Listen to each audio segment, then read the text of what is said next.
하나님의 말씀은 마태복음 11장 25절에서 30절의 말씀을 우리 한 절씩 교독에 내려가겠습니다. 마태복음 11장 25절에서 30절입니다. 제가 먼저 25절을 먼저 봉독에 올립니다.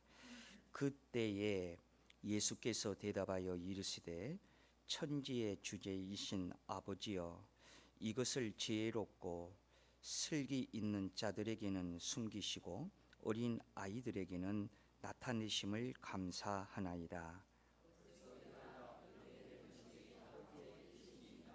내 아버지께서는 모든 것을 내게 주셨으니 아버지 외에는 아들을 아는 자가 없고 아들과 또 아들의 소원대로 계시를 받는 자 외에는 아버지를 아는 자가 없느니라.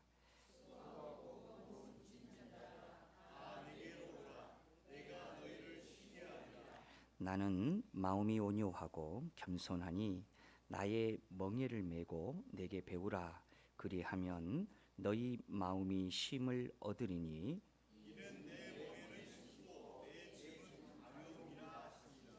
아멘. 우리 찬양대에 찬양 있겠습니다.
아멘. 우리 하나님께 영광의 박수 올려드립니다. 자, 우리 이 시간에도 우리 반갑게 인사할까요? 하나님은 우리를 사랑하십니다. 인사하겠습니다.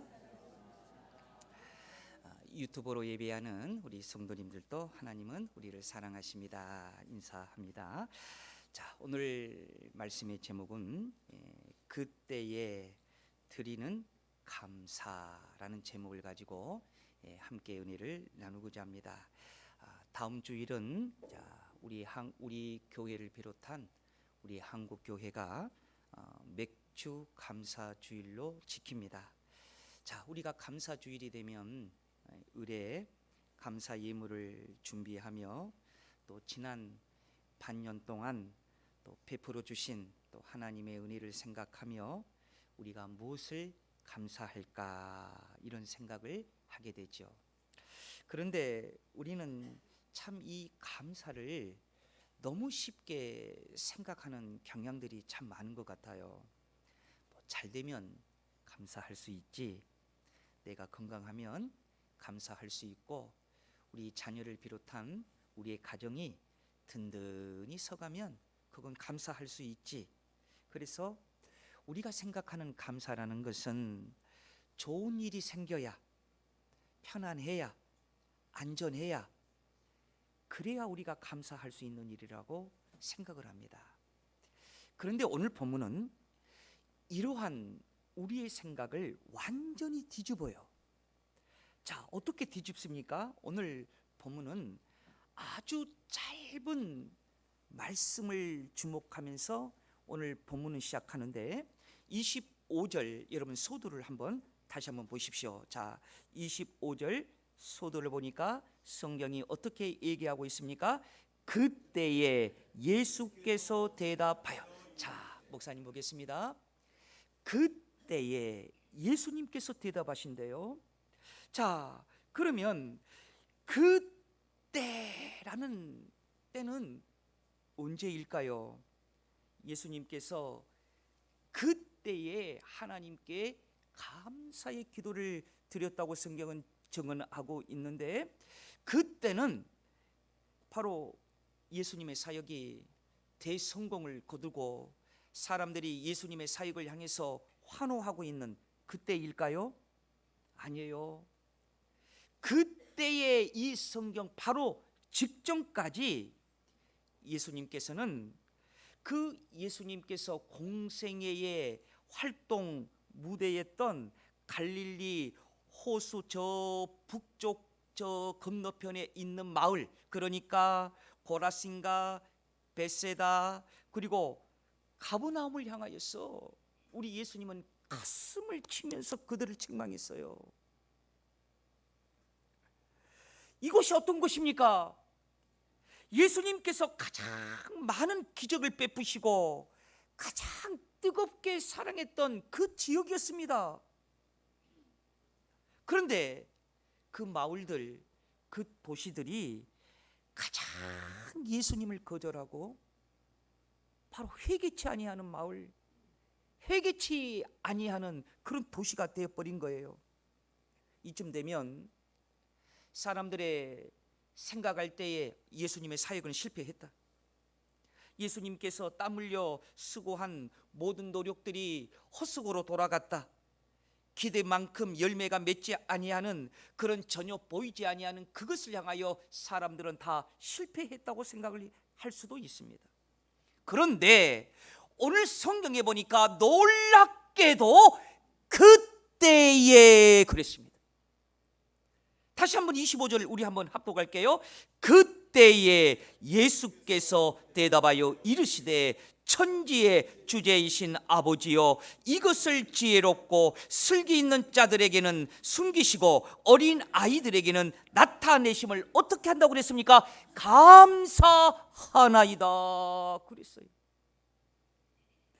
여러분, 지금 예수님께서는 하늘을 우러러 보면서 하나님께 감사를 드리고 있다고 성경은 얘기하고 있습니다. 지금 그때가 어떤 그때입니까? 상황이 바뀐 다음이 아니었습니다. 사람들이 갑자기 마음을 돌려서 회개한 그 다음도 아니었습니다. 거절은 여전히 거절이 앞세우고 또 시린 상처는 여전히 상처로 남아있는 바로 그때였습니다. 그런데 그때에 주님께서 선택한 것이 뭐였느냐? 감사였다는 것입니다.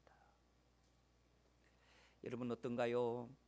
우리에게도 저마다의 그때가 있어요. 그때가 어떤 그때입니까? 밤새워 눈물로 기도했는데 여전히 차가운 문이 내 마음과 생각을 다 갇혀 있어요. 자녀의 일로 가슴이 무너질 때도 있어요. 내 몸에 연약한 질병 때문에 모든 걱정과 근심이 내 생각을 지배할 때도 있어요. 나는 온 마음을 향하여서 사랑을 베풀었는데 돌아온 것은 차가운 배신과 상처일 수도 있어요. 그때에 성경이 말하는 감사가 있다는 겁니다. 그래서 성경이 말하는 그때는 이러한 고통의 때를 요리조리 피해 다니는 그런 조건부의 감사가 아니라 예수님은 이때에 어떻게 했어요? 원망의 환경에 대한 반응이 아니라 감사로 거친 파도를 잠재우셨다는 것입니다. 자, 여러분, 우리는 오늘 그때에 예수님의 감사를 우리가 묵상하면서 다음 주 다가오는 맥주 감사 주일이 우리의 눈물이 변하여 찬송이 되는 그런 은혜의 절기로 준비되어 수 있는 말씀을 받으시기를 우리 주의 이름으로 축원드립니다. 자, 그러면 예수님의 감사는 어떤 감사였을까요? 첫 번째로 예수님의 감사는 이해되지 않는 현실 속에서도 하나님의 선하심을 믿었다는 것입니다. 자, 사람들은 예수님을 거절했어요. 그런데 예수님을 거절하는 그때의 그 거절 앞에서 오늘 25절에 예수님은 어떻게 고백을 하시고 있다고요? 다시 한번 25절을 다시 한번 합독하겠습니다. 그때에 예수께서 대답하여 이르시되 천지요 주제이신 아버지요, 이것을 지혜롭고 슬기 있는 자들에게는 숨기시고 어린 아이들에게는 나타내심을 감사하나이다. 여러분, 이 짧은 고백 속에요, 우리가 흔들리지 아니하는 감사의 두 기둥이 덕하니 성경은 소개되어주고 있습니다. 자, 이 감사의 두 기둥이 있는데 첫 번째 기둥이 뭐냐? 온 우주와 역사를 다스리시는 예수님이 뭐라고 고백을 합니까? 천지의 뭐라고요? 주제. 25절 다시 한번 보세요. 천지의 주제이신 아버지요, 그랬습니다. 그러니까 이 천지의 주제이신 아버지는 내 삶의 모든 발걸음을 주관하시는 그런 천지의 아버지십니다. 이게 바로 첫 번째 우리의 감사의 기둥이에요. 또 하나의 우리의 감사의 기둥이 있어요. 또 25절을 보세요. 뭐라고 얘기합니까? 그 위대하신 하나님이 바로 누구의 아버지가 되느냐? 나의 아버지가 된다는 것입니다. 여러분, 우리를 그저 수많은 피조물 중 하나로 취급하는 그런 차가운 통치자가 아니라 내 신음 소리에도 귀를 기울이시고 내 아픔을 가장 잘 아시는 사랑의 아버지가 바로 여러분이 믿고 있는 우리 하나님인 것입니다. 이것이 바로 우리의 감사의 양쪽의 두 기둥이라는 거예요. 그렇습니다. 여러분, 우리가 믿는 하나님은 천지를 다스릴 만큼 크시며 우리를 품으실 만큼 가까운 아버지십니다. 그래서요, 이어서 예수님께서는요 26절에서 한 걸음 다 나아가 이 감사의 쟁점을 선포하셔요. 자, 우리 26절을 함께 합독합니다. 옳소이다. 이렇게 된 것이 누구의 뜻이라고 그랬습니까? 아버지의 뜻입니다. 이 옳소이다, 이 고백은요, 여러분 이 말씀 여러분 놓치지 마십시오. 이 옳소이다, 이 말씀은 지금 내 처지가 만족스럽고 평안해서 나오는 그런 감탄사가 아니에요. 도저히 내 머리로는 이해할 수 없고 가슴으로는 도저히 받아들일 수 없는 힘든 슬픔 가운데에서도 우리 예수님은 뭐라고 고백하십니까? 하나님의 일은 다 옳습니다. 내 주권을 완전히 꺾어버리는 순종의 말씀이에요. 여러분 창세기 22장을 보면 어떠한 내용이 나옵니까? 아브람 이야기가 나와요. 하나님께서는 아브람에게 독자 이삭을 바치라고 얘기합니다. 그러한 하나님의 명령은 우리의 이성과 상식을 도저히 이해할 수 없는 인생의 가장 어두운 폭우 같은 폭풍을 내리치는 거예요. 지금까지 복을 주셨던 하나님이, 나에게 100세 때에 아들을 주셨던 하나님이 이젠 이 모든 것을 다 거둬가버리신 것일까?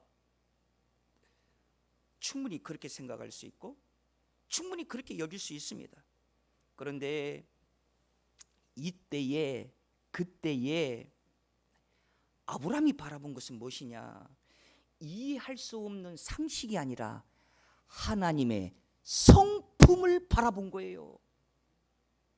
여러분 우리가 기억해야 할 핵심은 바로 이것입니다. 하나님은요, 아브람이 칼을 들고 그 아들 이삭을 내려놓는 순간에 하나님께서는 갑자기 착해지신 것이 아니에요.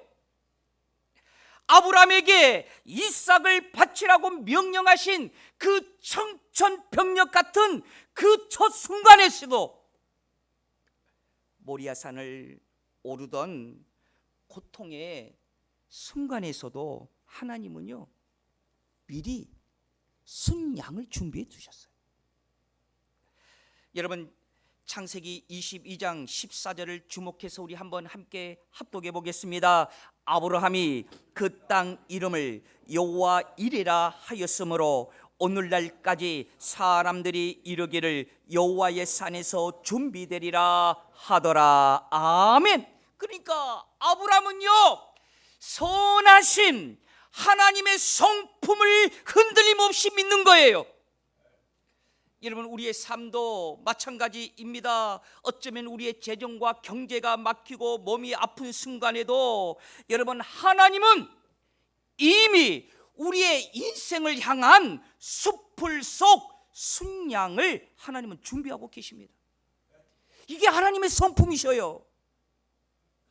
여러분 자녀의 삶이 꼬이고 내 계획이 무너지는 그런 가운데에서도 하나님의 선하신 계획은 멈춘 적이 없으십니다. 이것이 하나님의 성품입니다. 여러분 우리의 눈에는 당장 결과가 보이지 않는다고 해서 하나님의 선하심은 멈춘 게 아니에요. 하나님은 어제나 오늘이나 내일이나 동일하셔요. 사람은 변해요. 하나님은 변하지 않으셔요. 이것이 바로 하나님의 성품인 것입니다. 여러분 아브람처럼 눈앞에 폭풍 너머에 계신 하나님의 성품을 기억할 때에 우리는 비로소 흔들리지 아니하고 여호와 이레를 찬양하는 진짜 멋진 모습이 우리의 삶 가운데 나타난다는 것입니다. 그러므로 여러분 참된 감사가 뭐냐? 참된 감사는 이제 아프지 않습니다, 이것이 참된 감사가 아니라 아직도 너무 아프지만은 하나님의 손을 절대로 놓지 않겠습니다 라는 결단이 감사다는 것입니다. 자 여러분 우리가 다음 주에 준비하는 맥주 감사절이 우리가 지난 6개월 반년을 돌아볼 때 여러분 어땠는가요? 아직 해석되지 않고 꼬여있는 우리의 인생들의 한 장면들이 있습니까? 그러면 그 모든 것들이 다 이해가 되고 그것이 다 풀리면 여전히 감사하겠다라는 그런 상식적인 원리에 여러분 갇혀 있습니까? 예수님의 감사는 이 감사였습니다. 그때에 여전히 사람들을 회개치 아니하고 여전히 그들은 예수님을 거절하는 그 때에 하늘을 우러러 우리 예수님은 감사하셨다는 거예요. 그러면서 예수님은 이렇게 말씀하십니다. 아버지, 저는 다 모르지만은 아버지만큼은 다 오르십니다. 이런 감사. 여러분, 이러한 고백이 여러분과 저가 있으시기를 주의 이름으로 축원드립니다. 이 감사로 다가오는 맥주 감사제를 준비하고 바라볼 수 있는 우리 성도들의 영성이 넘치시기를 다시 한번 주의 이름으로 축원드립니다. 두 번째로, 여러분, 하늘을 우러러 감사하시는 예수님의 감사는 어떠한 감사일까요? 둘째로는, 감사는 환경을 넘어 이미 내게 주신 구원의 은혜를 바라보는 눈이 감사라는 거예요. 여러분, 자 보세요. 오늘 본문 25절에서 예수님께서는 독특한 감사를 하나님 앞에 올려드리고 있어요. 특별히 25절을 다시 한번 합독할 때에 하반절을 여러분 주목하시면서 한번 합독하겠습니다. 합독합니다. 그때에 예수께서 대답하여 이르시되 천지의 주제이신 아버지여, 이것을 지혜롭고 슬기 있는 자들에게는 숨기시고 큰 소리로 어린 아이들에게 나타내심을 감사하나이다. 자, 세상에 똑똑한 사람들은 자기 지혜와 교만에 가려졌어요. 예수님이 누구인지 몰라요. 며칠 전에 잠깐 상담소에 회의가 있어서 회의를 하는데 우리 상담소 소장님이 지나가는 말로 그런 말씀을 하시대요. 참, 일용직 노동자나 배우지 못한 사람들은 참 상담하기가 쉬운데, 소위 말하면 똑똑하다고 얘기하는 사람들, 소위 말하면 전문직이라고 하는 사람들은 상담하기가 정말 어렵습니다. 저도 그 말에 공감을 했습니다. 사랑하는 여러분, 세상의 똑똑한 사람들은 자기의 지혜와 그러한 교만에 가려져서 예수님이 누구인지 모릅니다. 그러나 오늘 본문을 보십시오. 세상에서 주목받지 못한 사람, 그 사람이 누굽니까? 보잘것없는 어린아이 같은 자들에게는 우리 하나님의 나라의 비밀과 구원의 문을 활짝 열어놨습니다. 사랑하는 여러분, 우리의 시선은요, 가장 본질적이고 영원한 선물을 하나님은 주시기를 원하세요. 그러면서 여러분, 어린 아이와 같은 자녀들을 향하여서 하나님은 어떠한 선물을 주시기를 원하십니까? 얘야, 세상 형편은 조금 흔들릴지라도 내가 나를 알고 구원받은 내 자녀가 되었다는 이 영원한 사실은 절대로 흔들리지 아니한단다. 어린아이들은 아멘 그럽니다. 그러나 전문직이나 소위 말하는 안다고 하는 사람들은 이것을 서론, 본론, 결론 다 나눕니다. 사랑하는 여러분, 하늘나라의 비밀, 구원의 문은 활짝 열리는 것은 누가 받느냐? 어린아이가 되어 예수님의 무릎 안에 앉아있는 어린아이들이 구원의 문을 열립니다. 여러분, 돈이 있다가도요, 돈이라는 것은 없을 수도 있어요. 건강은요, 흐르는 세월 속에 약해질 수도 있어요.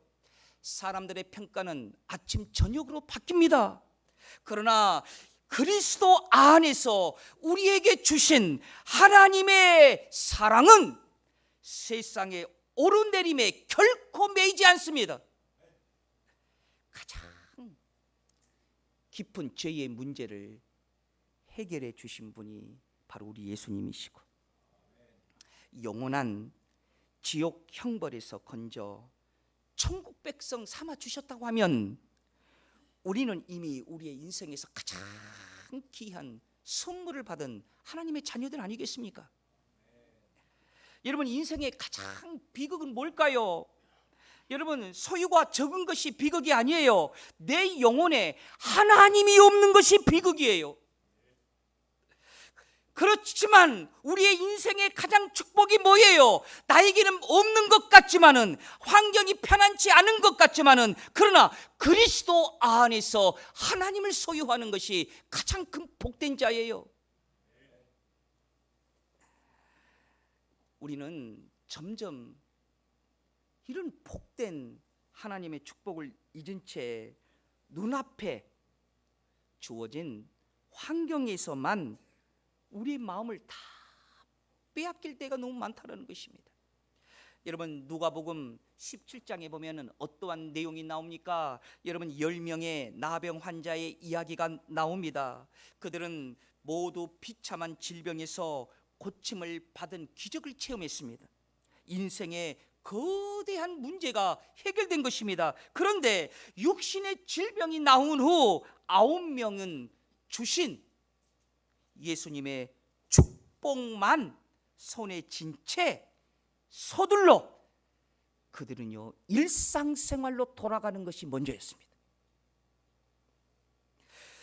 그들에게 문제의 해결을 해주신 하나님보다 당장 내 손에 쥐어진 치유와 일상의 복귀라는 환경이 그들에게는 너무 더 중요했다는 것입니다.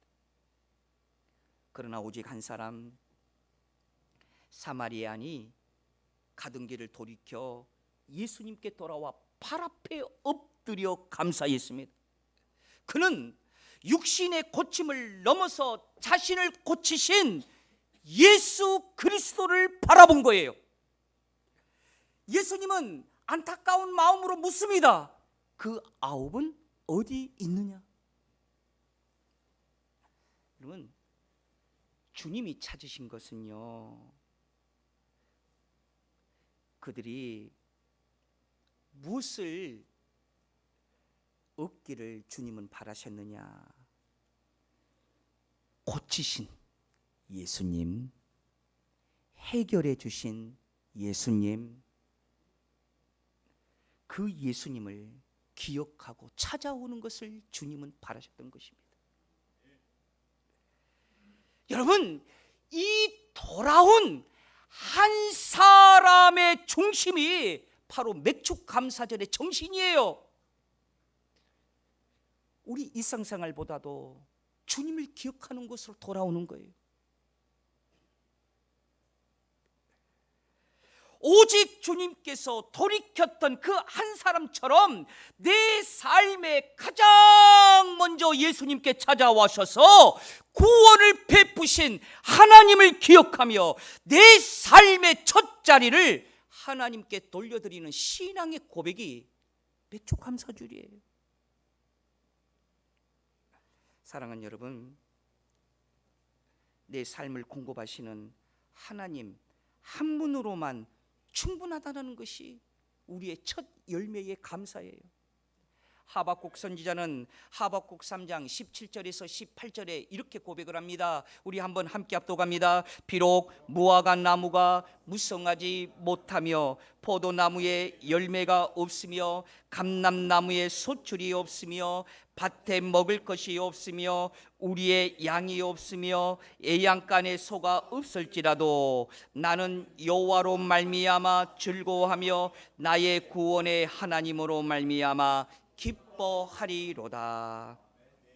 사랑하는 여러분, 이 한 주간 내 손에 쥐어진 어떤 조건보다도 나에게 새 생명 주신 예수 그리스도를 기억하며 바라는, 거절할 수 없는 하나님의 구원의 은혜에 감사하는 이 한 주간의 맥주 감사절의 준비가 되시기를 우리 주의 이름으로 축원드립니다.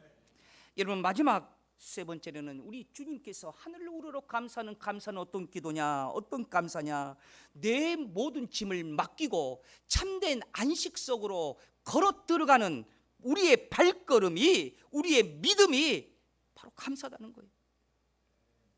여러분, 구원의 은혜를 선포하시고요, 우리가 지친 마음으로, 상한 마음으로 살아가는 우리를 향해서 예수님께서는 너무 포근한 축복의 말씀을 주십니다. 자, 28절을 우리 함께 합독합니다. 수고하고 무거운 짐진 자들아 다 내게로 오라. 내가 너희를 쉬게 하라. 자, 이것 좀 보세요. 우리 예수님이 부르실 때에는 강한 사람을 부르지 아니하셨습니다. 성공한 사람도 부르지 아니하셨습니다. 우리 예수님은 어떤 사람을 부르셨습니까? 지친 사람을 부르셨습니다. 눈물 흘리는 사람을 부르셨습니다. 짐진 자들을 부르셨습니다. 그리고 나서 예수님은 이어서 30절에서 이렇게 말씀하십니다. 30절을 함께 압도갑니다. 이는 내 멍에는 쉽고 내 짐은 가벼움이라. 여러분, 우리가 주님을 믿는 길에는요, 때로는 사명이라는 짐이 있고요, 순종이라는 수고가 있어요. 그러나 이거 놓치지 마세요. 세상의 짐은요, 우리를 짓눌러 우리를 멸망시키는 것이 세상의 짐이지만,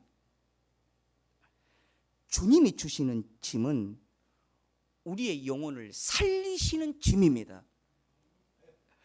왜 살리시는 짐이냐? 세상의 짐은요, 누가 대신 져주지 않아요. 내가 다 감당해야 돼요. 그러나 내가 주 안에서 지는 짐은 주님이 내 곁에 서서 내 멍에를 함께 메고 걸어가시기 때문에 우리는 그 짐 속에서 세상이 줄 수 없는 참된 평안과 안식과 승리가 있는 것입니다. 그래서 사도행전 16장을 보면은요, 어떤 내용이 있습니까? 바울과 실라가 감옥에 갇히게 되었습니다. 바울과 실라의 등에는요, 채찍이 맞아서 고문에 맞아서요, 그 고문의 흔적들이 있었어요. 발에는 착고가 채워져 있었어요. 수갑 같은 것이 채워져 있었다는 거예요. 그런데 바울과 실라는 온몸이 고문 때문에 욱신욱신 아플 때에 그들은 찬송합니다. 그랬더니 감옥문이 열려요. 여러분, 이 순서를 잘 보십시오. 감옥문이 열려서 찬송한 것이 아닙니다. 찬송하기 때문에 감옥문이 열렸습니다. 여러분, 그렇습니다. 주님이 내 곁에 서셔서 내 멍에를 함께 메고 걸어가 주시기 때문에 그 믿음의 찬송이 옥문을 여는 거예요. 자, 여러분, 우리 말씀의 결론을 맺으십시다. 여러분, 혹시 다가오는 맥주 감사 주일이 여전히 우리에게는 느낌도 없고 감동도 없고 또 반대로 무거운 부담으로 다가오는 우리 성도들이 있습니까? 다른 성도들은 감사할 제목이 많아서 기뻐하는 것 같은데 내 마음에는 오직 마르지 아니하는 눈물과 한숨이 계속 지속된다고 생각을 하십니까? 여러분, 우리 주님은 우리에게 억지로 미소를 요구하시는 분이 아니십니다. 슬픈데 슬프지 않은 척 그렇게 바꾸는 그런 모습을 우리 예수님은 원하지 아니하십니다. 주님은 다만 그 눈물이 고이면 고인 그 눈 그대로, 그 마음이 무거우면 그 마음이 무거운 대로 내게로 오라고 초청하십니다. 아플 때 여러분, 아프다고요 울면서 드리는 감사가 진짜 감사입니다. 현실은 너무나도 가혹하고 내 입술에는 웃음이 나오지 않지만은 그래도 주님을 사랑하는 마음으로 주님을 꼭 붙들겠습니다 하는 그런 마음으로 감사의 자리로 나오는 것이, 그것이 진짜로 감사입니다. 오늘 우리 주님은 우리에게 말씀하십니다. 수고하고 무거운 짐진 자들아 다 내게로 오라. 사랑하는 여러분, 우리의 무거운 짐이 있다 한다 할지라도, 수고하는 짐이 있다 한다 할지라도 그거 다 몽땅 지고 우리 주님께 나오는 그런 감사의 준비가 이 한 주간 되시기를 다시 한번 우리 주의 이름으로 축원드립니다. 기도하겠습니다. 하나님, 내 영혼의 가장 깊은 곳에서 터져나오는 진짜 감사를 주님께 올려드리는 최고의 맥주 감사 주일로 준비하는 이 한 주간이 되게 하여 주옵소서. 거룩하신 예수님 이름으로 기도드리옵나이다. 아멘. 425장 찬송합니다.